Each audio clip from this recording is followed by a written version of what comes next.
Bonjour. Allez, c'est parti pour les messages pour le jour qui arrive, les jours qui arrivent.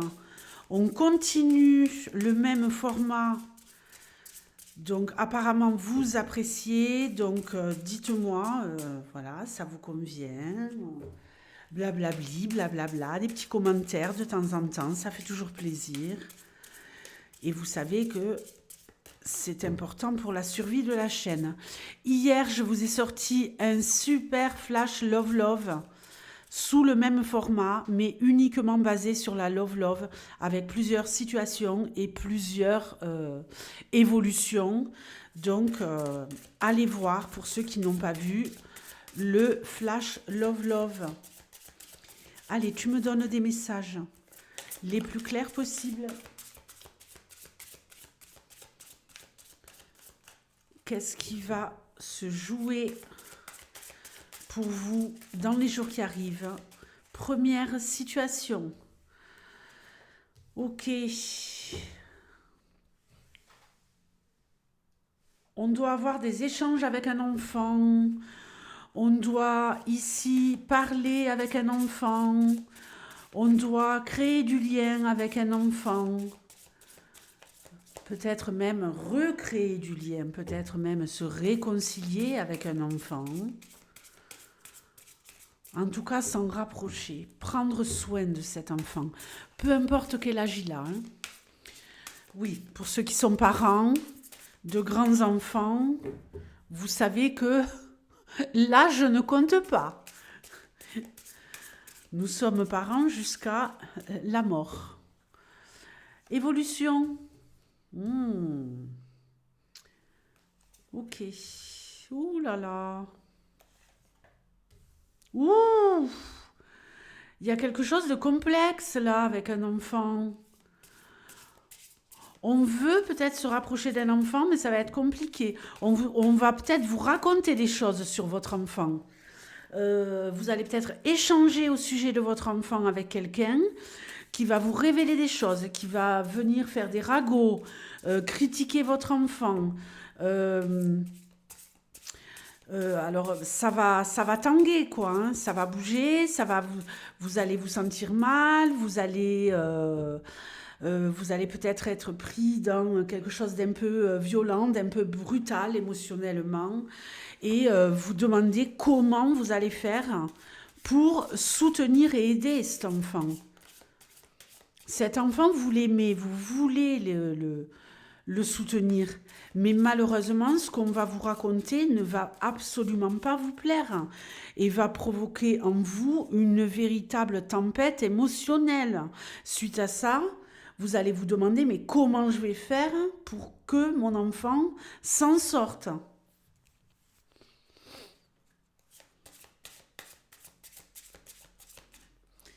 Situation. Ouh, le chaos par rapport à quoi? La mort. Ouh là là. Bon, eh ben écoutez, hein, c'est toujours pas joyeux, c'est toujours pas.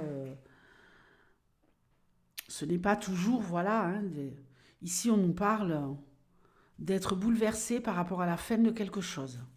Peut-être même être en train d'être complètement euh, ébranlé par le décès de quelqu'un.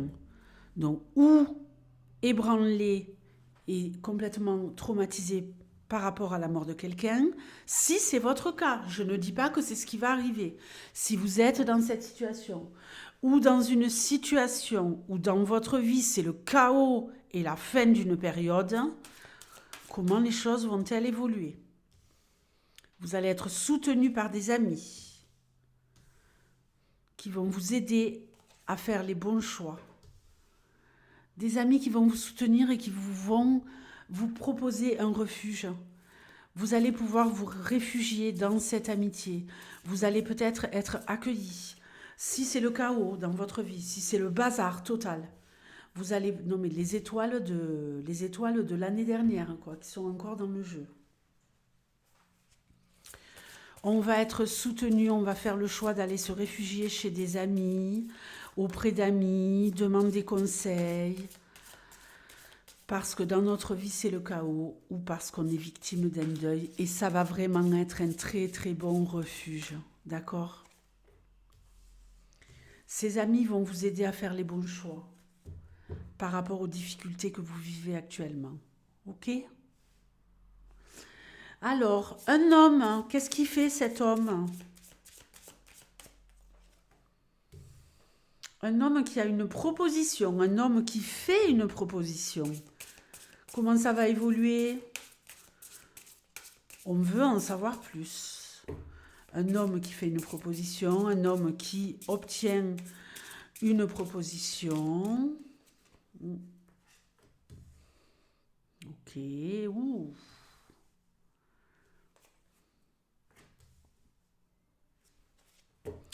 On a un homme ici qui pourrait devoir faire un choix entre deux femmes. Il y a une de ces femmes qui pourrait se rendre malade. Il y a peut-être une femme qui a la proposition d'un homme de rentrer en relation et qui pourrait se rendre malade parce que cette femme, elle est en triangulaire. Il y a un homme ici qui fait la proposition à une femme d'être sa maîtresse. Vous allez, dans un premier temps, peut-être accepter.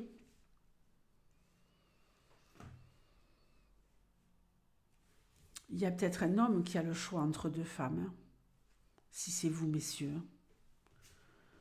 Vous allez peut-être vous rendre malade parce que vous avez un choix, une décision à prendre entre ces deux femmes. Un choix à faire. Laquelle est la bonne? Le choix de cet homme sera le bon. Par contre, si vous êtes dans une histoire de triangulaire, où on vous promet des choses,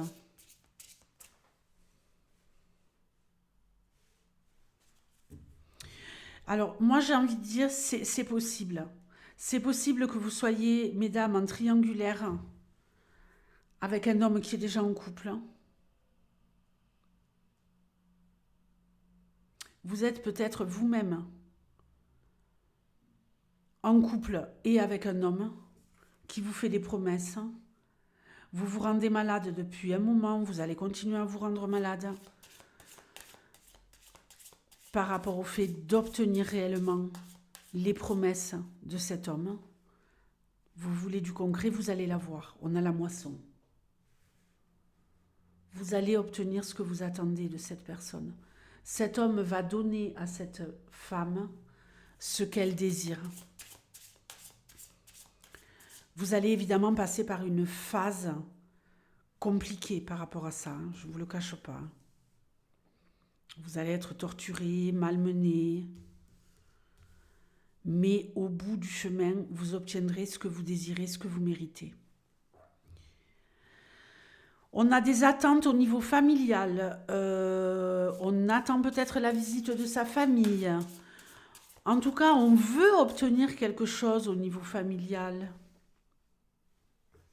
On étudie des possibilités. Ok, par rapport à un contrat, spiritualité.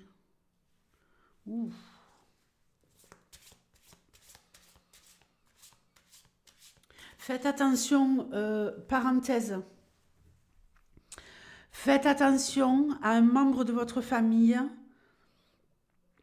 qui pourrait être enrôlé dans une secte, dans un mouvement sectaire.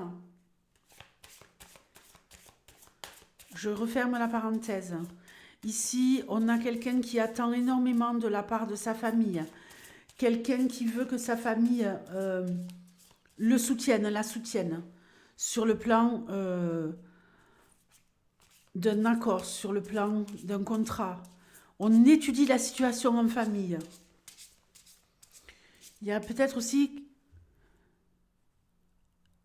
quelqu'un dans votre famille ou vous-même, hein.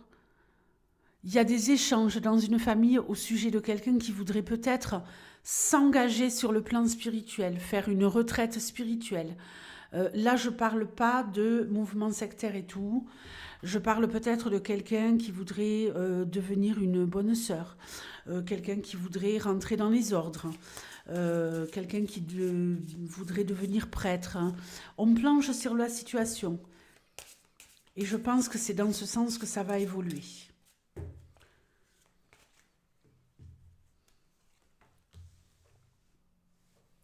La situation. Ici, on a quelqu'un qui veut que le monde lui appartienne, qui est en phase que le monde lui appartienne. Suite à ça, vous allez... Ah, on nous parle du travail, hein, ok. Attention, on pourrait vous manipuler. On pourrait vous faire croire ici que vous allez obtenir monts et merveilles sur le plan professionnel. Tout cela ne sera qu'illusion, on se sert de vous. Vous investissez énormément sur le plan professionnel. Le monde vous appartient, tout va très bien. On va vous faire une proposition très alléchante. Le résultat ne sera pas à la hauteur de vos espérances, méfiez-vous. Situation. Un secret. On vous demande de révéler un secret. Vous êtes sur le point, de révéler un secret. On veut changer de vie. On va changer de vie. On va changer de vie secrètement. Ok.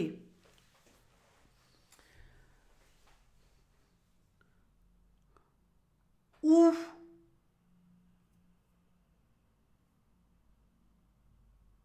on va vous révéler des secrets qui vont changer beaucoup de choses dans votre vie, qui vont vous obliger à agir et à changer votre vie totalement. Ici, on peut me parler de déménager à l'étranger, d'être prêt et prête à tout pour changer de vie, suite à la révélation d'un secret.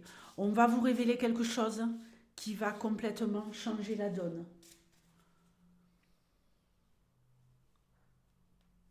Vous êtes peut-être une personne qui est sur le point de révéler à son entourage qu'elle est dans le monde du mystère, qu'elle a des capacités par rapport à tout ce qui est sorcellerie, magie, guérison, coupeur de feu, tout ce qui est rituel, peut-être plus. Il y a peut-être un voyage initiatique pour comprendre le monde du mystère, le monde de la cartomancie, le monde de l'ésotérisme. Un bouleversement. Peut-être que quelqu'un n'osait pas se lancer dans ce domaine. Et là, vous allez vous lancer. Foncez. Je vous fais de gros bisous et je vous dis à très bientôt. Ciao.